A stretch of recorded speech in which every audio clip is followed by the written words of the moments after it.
ஆரம்பத்துல பார்த்தீங்கன்னா, கட்சி ஆரம்பிக்கும்போது விஜய் வந்து ஒரு பெரிய ஸ்வீட் ஸ்டால் அப்படிங்கிற மாதிரி இருந்துச்சு. அந்த ஸ்வீட் ம். ஸ்டால் வந்து தமிழ்நாட்டுக்கு தேவையான ஜாங்கிரி, லட்டு, ஜிலேபி, மைசூர் பாக்கு இதெல்லாம் இருக்கும்ல. அந்த மாரி எல்லாமே வச்சிருந்தாரு. அதுபோக வடநாட்டு இனிப்பகத்தையும் எல்லாம் தொறந்து வச்சிருந்தாரு. ஆனா வந்து, அதுல வந்து யாருமே அந்த இனிப்பகத்துக்கு வரல. ஈயோடிட்டு இருக்காரு அப்படிங்கிறது யதார்த்தமான உண்மையா இருக்கு. இதுல வந்து என்னன்னு கேட்டீங்கன்னா, அது மேல பால்டாயில் அடிச்சு வச்சிருக்காரோ அப்படிங்கிற மாதிரி எல்லா கட்சிகளும் அது பாக்குது. ஏன்னா கவுண்டமணி ஒரு படத்துல வந்து பால்டாயில் அடிச்சு வச்சு செந்தில் வச்சிருப்பாரு. அதுல சாப்பிட்ட காணாம போய் அது மயக்கம் அடிச்சு விழுந்துருவாங்க. அந்த மாதிரி ஒரு சூழ்நிலை தான் விஜயோட இனிப்பக்கத்துலயும் இப்ப சூழ்நிலை இருக்கு.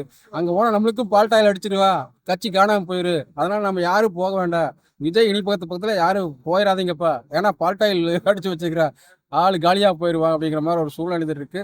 அதனால விஜய் ஈ இனிப்பகத்துல வந்து ஓடல, ஆடிட்டே இருக்கிறாரு அப்படிங்கிற மாதிரி தான் ஒரு சூழ்நிலை இருக்குது.